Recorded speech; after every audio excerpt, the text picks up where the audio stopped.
nom c'est Samuel Ray, j'ai 12 ans, puis ça fait 3 ans que je fais du skate. J'ai commencé à faire du skate parce que mon frère il avait un skate, fait que là j'en faisais un peu dans ma rue. Après ça, j'ai acheté un. Puis... Ben moi, de temps en temps, j'écoute des vidéos de skate sur YouTube, des vlogs. Mais à part de ça, j'écoute pas grand-chose. Sinon, des fois, des compétitions. Mon skateur préféré, c'est Nigel Houston, parce que je le vois souvent dans des compétitions, là, puis il est talentueux. Ben, mon truc préféré, c'est le backside board slide. Puis sinon, un truc que j'aimerais ça faire, là, c'est le kickflip. Le grip, c'est un skatepark intérieur. Puis moi, j'aime ça parce que c'est rempli de skateurs, tout plein de monde smart. Là, puis aussi, il y a tout plein d'obstacles variés. C'est cool. Le skate, pour moi, c'est un moyen de se rassembler, là, puis s'aider, puis s'amuser en même temps. Là. Dans le championnat de cet été, mon préféré, ça a été le skate au câble, là, parce que c'est cool, c'était varié. Là, ben, mon skatepark préféré, moi, ça serait lui à Rouen, Noranda. Parce que j'aime ça, il est varié, il est grand, il est long, fait que tu peux faire des longues lignes. Puis sinon, le skatepark que j'aime le moins, c'est à la salle. C'est rough sur la terre, là, puis ça roule pas. Puis c'est...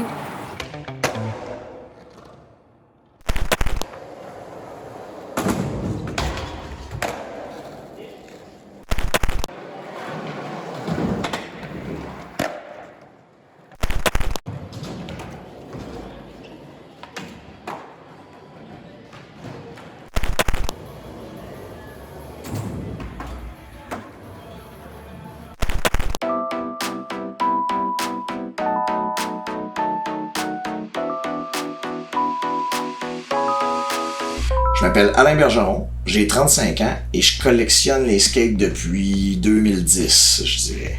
Et dans le fond, j'ai gagné un skate là, décisif, c'était des cannes de soupe Campbell avec un shotgun et j'ai gagné un skate Famous. Ces deux skates-là, je les ai accrochés chez nous. Je les avais gagnés puis je voulais pas les skater. En 2014, on est allé faire un voyage de skate en Californie, moi, John Lemieux, Dewey puis Alex Bergeron. Puis dans le fond, là-bas, en allant au Active Skate Shop direct à Los Angeles, j'ai acheté un skate de Mike Moe puis un skate d'Eric Costin. Puis quand on est allé au skate shop Primitive à Sun Valley, le skate shop à Paul Rodriguez, ben j'ai acheté un skate de Paul Rodriguez directement là-bas pour comme souvenir. Puis c'est vraiment à partir de là que ma collection a débuté. Quand je suis revenu puis je les ai accrochés à côté des deux que j'avais déjà depuis 2010, c'est là que j'ai fait comme ok wow, puis j'ai commencé à suivre des sites internet eBay, de Barrix, des choses comme ça, puis j'ai commencé à acheter quelques skates qui étaient autographiés. Ma collection a vraiment plus débuté dans ce thème-là, je dirais, dans cette thématique-là. Essayer d'avoir des skates soit numérotés ou soit autographiés par le skater. Puis ben en 2020, pendant la pandémie, là, j'ai joint un groupe sur Facebook qui s'appelait The Canada Skateboard Collector. Parce que j'essayais justement de trouver d'autres skates autographiés ou des choses comme ça. Les amis de Rouen ont tous joint le groupe aussi, fait que là ça a comme vraiment augmenté notre communauté ici locale. Puis quand on fait des événements comme le skate au câble ou des choses comme ça, ben il y a des gars du groupe là avec qui on a créé des liens avec le temps, qui viennent à nos événements puis qui viennent participer, qui viennent nous rendre visite en même temps. Puis là, ben, une fois sur le groupe, comme je disais, j'ai gagné plusieurs skates, j'en ai acheté, j'en ai vu des signés. Ma collection a grossi rapidement en 2020. Là, j'ai passé peut-être de 10 skates à 30 là, très rapidement, 30-40. Par la suite, là, un de mes collègues au travail, Nicolas Tremblay, m'a dit « Là, Alain, ta collection, elle s'en va n'importe où, des skates signés, il va en avoir à l'infini. Il faudrait que tu te trouves une ligne directrice, tu sais. » Fait que c'est là que j'ai décidé comme, ben c'est qui mon skater préféré, c'est Eric Costin. Ben je vais collectionner des skates de Eric Costin. J'en ai d'autres que j'ai conservés parce que pour moi c'est des légendes ou ils ont un lien sentimental, quelque chose comme ça. Je dirais là qu'aujourd'hui en 2023, ma collection est rendue à peut-être plus de 130 skates. Et là-dessus j'ai 90 skates de Eric Costin environ. Mais j'en ai encore une couple là, des légendes que je ne vais jamais me débarrasser. T'sais. Un skate qui appartenait à Jimmy Thomas. J'ai un skate autographié par Mike Moe qui a sorti après qu'il ait été champion du Battle at the Barracks, la première édition. Mike Mo qui a eu une blessure sérieuse qui fait qu'il ne pourra plus vraiment skater. Ce skate-là, pour moi, a une certaine valeur. Sinon, j'ai un Chad Muska autographié. J'ai aussi un Tony Hawk autographié. De le Falcon 2 qui me fait beaucoup qui me rappelle beaucoup de souvenirs là, de l'époque quand j'ai commencé aussi avec Tony Hawk's Pro Skater.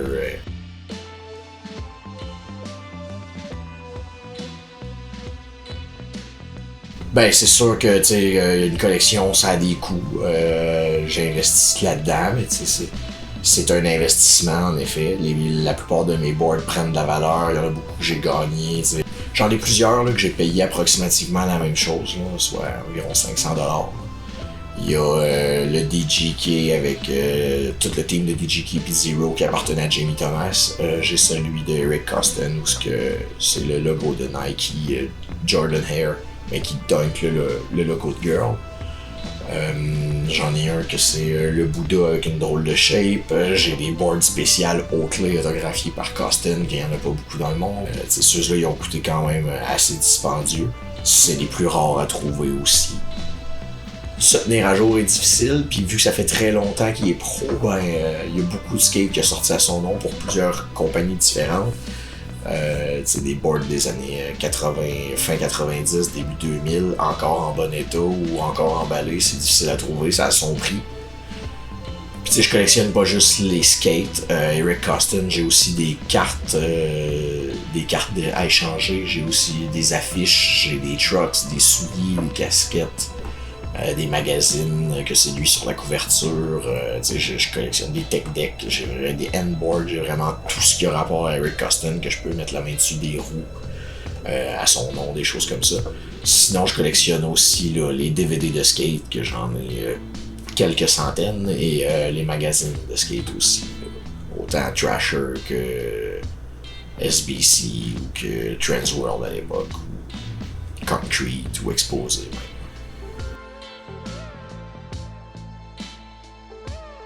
Sinon, là, récemment, dans ma collection, je suis parti sur un petit trip de duo. Là. Fait que comme les présidents des États-Unis, j'en ai deux. J'ai les deux Paul McNair avec la version noir et blanc et la version en couleur du robot Teddy Bear. J'ai aussi les deux mêmes, là, les deux mêmes séries, mais de Moses Conan, un des fondateurs de Red Dragon. Les deux totems de Day One Song et de Tory Podwill pour Thank You Skateboard. Les deux skates qui fit pour le Love Park avec Josh Kalis et Stevie Williams de DGK. Fait que j'ai une couple de duos comme ça. Sinon, j'ai aussi les Ninja Turtles. J'ai aussi le Tom Penny avec les spoofs là, de Thank You, les Zombie Buddies dans le fond. C'est les Buddies mais en version zombie. Ça reste vraiment des skates que je vais garder dans ma collection. D'autres légendes. Mais sinon, je me consacre sur Eric Costin.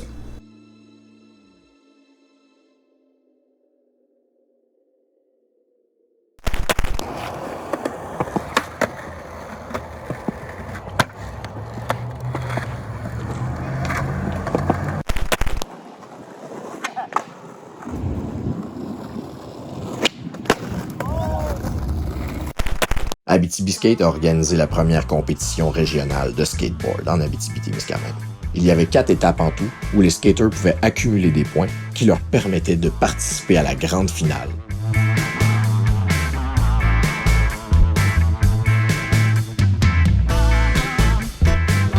Abitibi Skate Jam.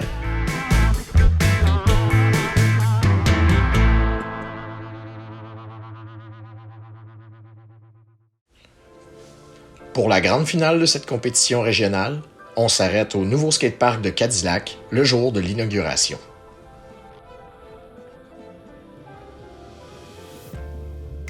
Tout l'été, à travers les 4 autres étapes, les participants ont accumulé des points pour le classement de cette grande finale.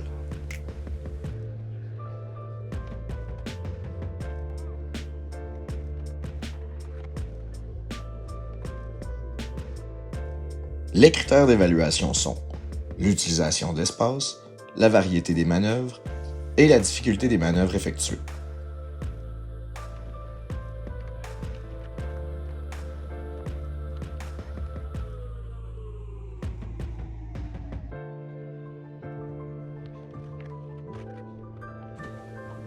Nos finalistes de la catégorie 16 ans et moins, Samuel Rail, Zachary Morin, Emma Gagnon-Lavallée et Paul-Alexis Giroux.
Dans la catégorie 16 ans et plus, nos finalistes sont Adam Moreau, en remplacement de Karim Lachapelle qui s'est blessé, Loïc Corvec, Élie-Jacob Turmel, Daniel Gagnon-Larivière et Dave Tessier.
Merci à tous les skateurs qui ont participé à cette première compétition régionale et à tous ceux qui ont assisté à cette inauguration du skatepark Anico Eagle de Cadillac.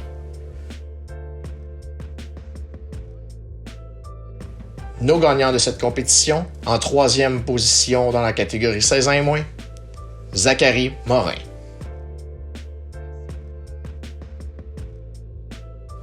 En 2e position, Emma Gagnon-Lavallée.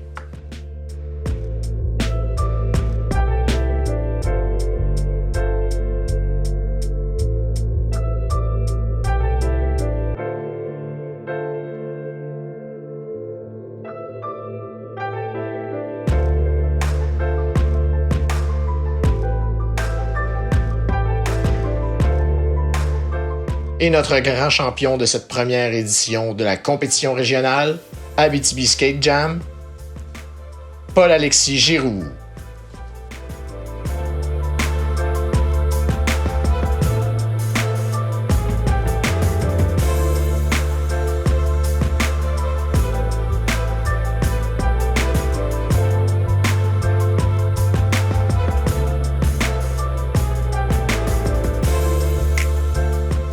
Nos gagnants de la catégorie 16 ans et plus sont, en troisième position, Dave Tessier.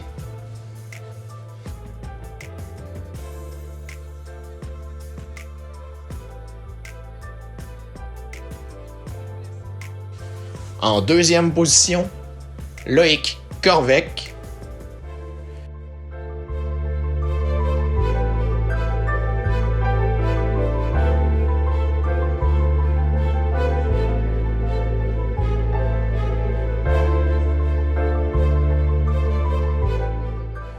Et notre champion de cette première édition de la compétition régionale, Daniel Gagnon-Larivière.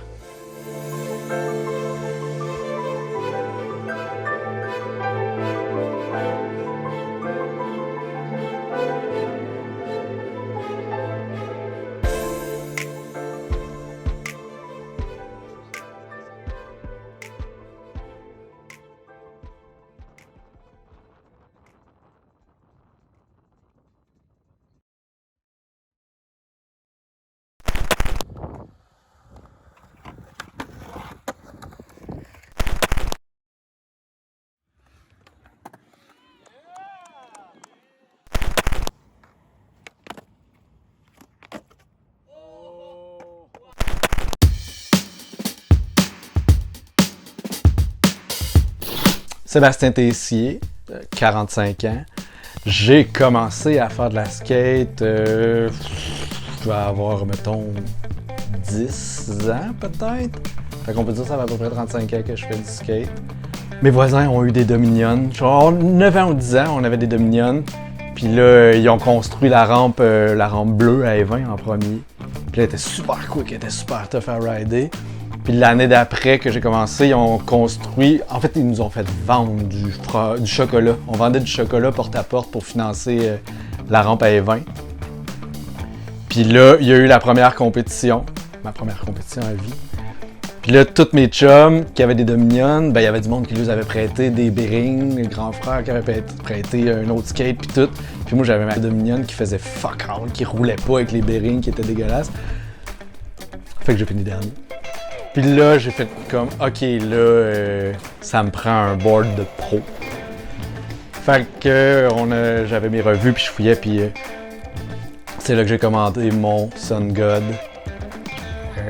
qui est la version 89. Fait que j'ai eu mon premier board en 1989, mon premier board de pro. L'été d'avant, j'avais eu un Dominion. Puis là, ben là, ça allait mieux un peu la rampe, je trippais un peu. J'ai eu mon deuxième board, le Tony Magnuson. Puis le skate était un peu mort au début des années 90. Fait qu'on continuait à skater. Il y avait la rampe à Rouen, la rampe à Évin, la grosse rampe. Puis c'est en même temps pas mal que justement le vert est mort. Ça commençait à être plus street.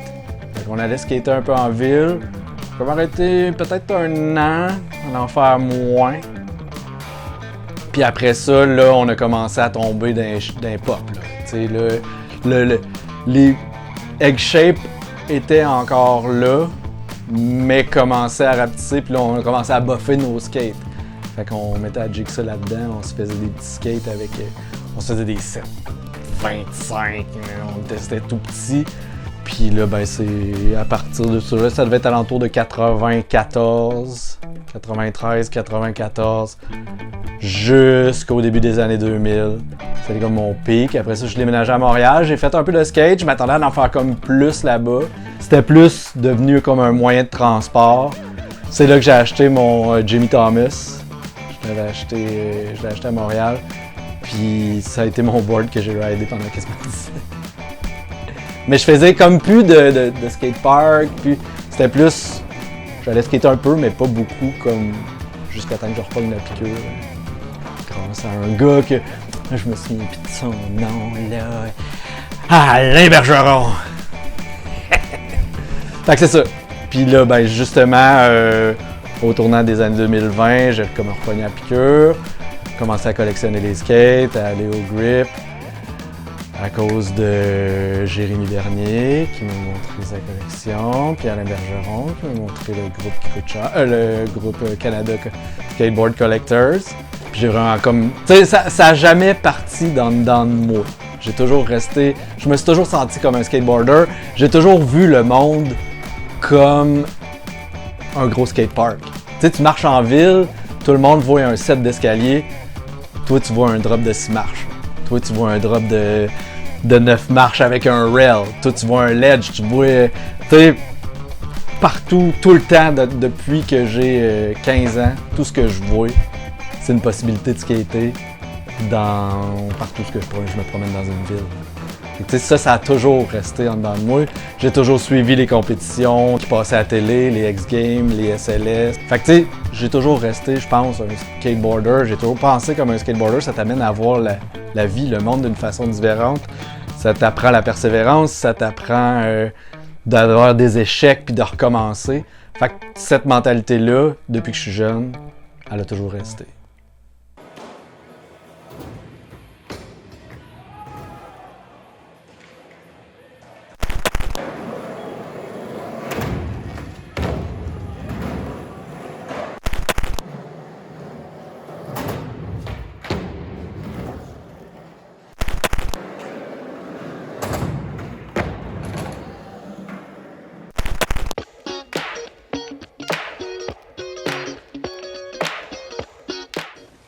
Mon nom est Alain Bergeron et je n'ai jamais fait de blunt to backside disaster.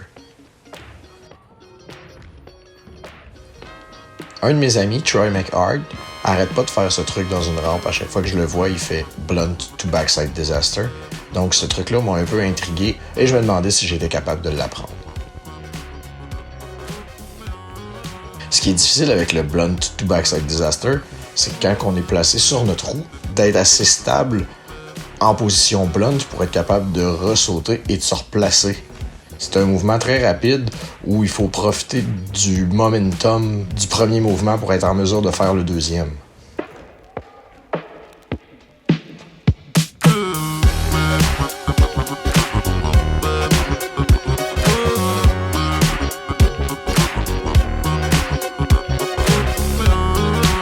Après une vingtaine d'essais, j'ai commencé à passer un petit peu plus proche. Mon board tournait et allait se placer au bon endroit, mais c'était plus un genre de pivot.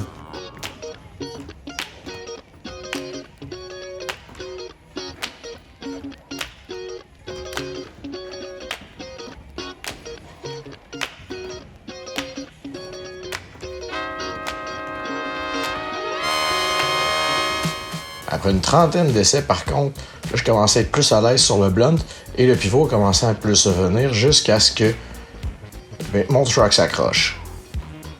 Ça m'a un petit peu découragé pour quelques essais. J'avais un peu peur, dans le fond, de revenir et que le même accident me réarrive.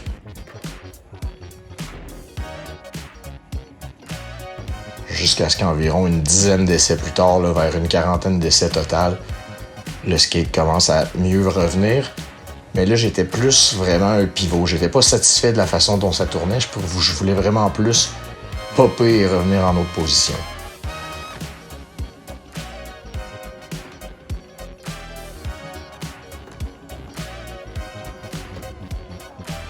Mes deux derniers essais étaient aussi un peu en pivot, mais ils étaient moins en laisser glisser là, que mes 3 premiers essais que j'avais réussi. Celui-là me convenait.